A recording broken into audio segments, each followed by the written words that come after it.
Hello everyone, welcome to all new series the exam. इस series में हम खास करके बात करेंगे आपकी टेक्स्ट बुक में दिए गए क्वेश्चंस की और उससे रिलेटेड आंसर्स की। So let's start. आपकी टेक्स्ट बुक का page number 6, index question number 1, why magnesium ribbon is clean before burning. Okay, इस आंसर को समझने के लिए पहले आप इस वीडियो को चेक करो।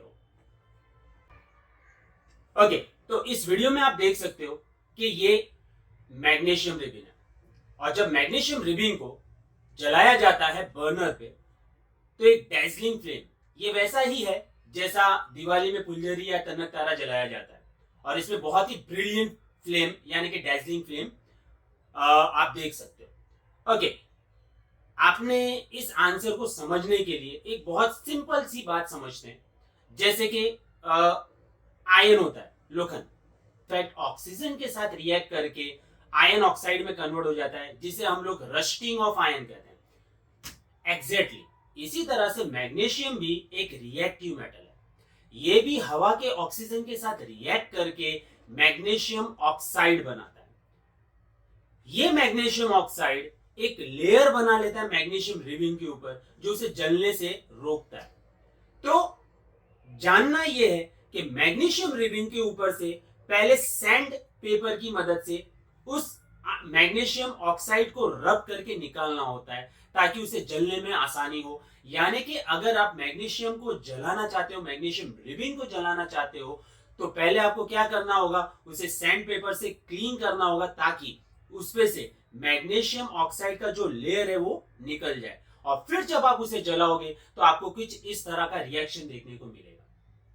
अब इस टॉपिक में आपको 3 खास आंसर, बहुत ही important answer board point of view ध्यान में रखना है। पहला जो आपका इंडेक्स क्वेश्चन है कि why magnesium ribbon is clean before burning, जिसका आंसर मैंने आपको दे दिया कि उसके ऊपर मैग्नीशियम ऑक्साइड का लेयर बन जाता है जिसे साफ करना जरूरी है।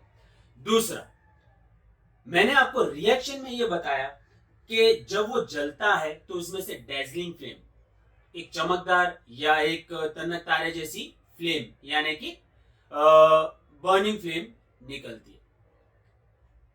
तो एक्चुअली हमें करना क्या होता है कि एक गोगल्स पहनना होता है, क्योंकि अगर आप डायरेक्टली उसे देखोगे तो आंखों को प्रॉब्लम हो सकता है।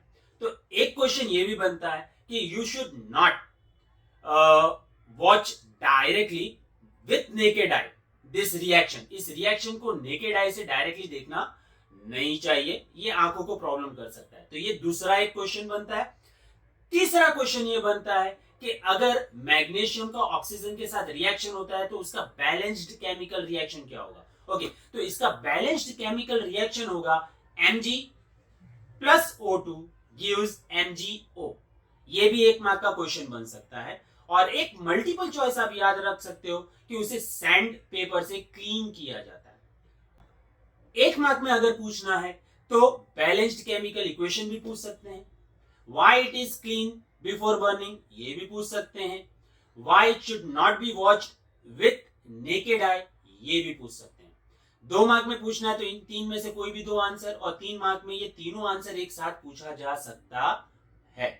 तो इस तरह से ये एक इंपॉर्टेंट आंसर बनता है। ओके, इसके अलावा आपकी टेक्स्ट बुक में आपको सेम इंडेक्स क्वेश्चन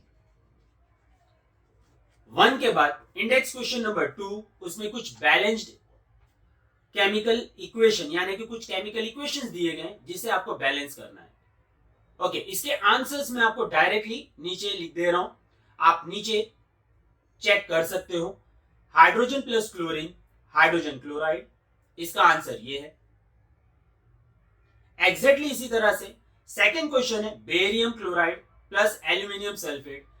ये एक डिस्प्लेसमेंट रिएक्शन है जिसमें बेरियम सल्फेट और एल्यूमिनियम क्लोराइड बनता है, इसका रिएक्शन आप देख सकते हो।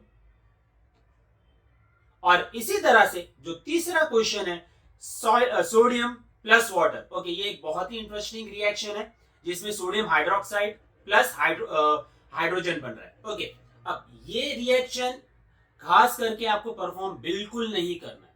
क्यों नहीं करना है? ये रिएक्शन चेक करो। सोडियम ये एक रिएक्टिव मेटल है और अगर इसे पानी से रिएक्ट किया तो ये एक एक्सप्लोसिव रिएक्शन देता है, बहुत ही खतरनाक हो सकता है। इस वजह से आपको सोडियम को कभी भी पानी से रिएक्ट नहीं करना है या किसी की गाइडलाइन में ही करना है। ओके, सोडियम को केरोसिन में रखा जाता है। ये एक 1 मार्क का मल्टीपल चॉइस क्वेश्चन भी आपके लिए हो सकता है। ओके, तो अभी तक हमने 2 बहुत ही इंपॉर्टेंट आंसर डिस्कस किए, इंडेक्स क्वेश्चन नंबर 1 और index question number 2। Thank you.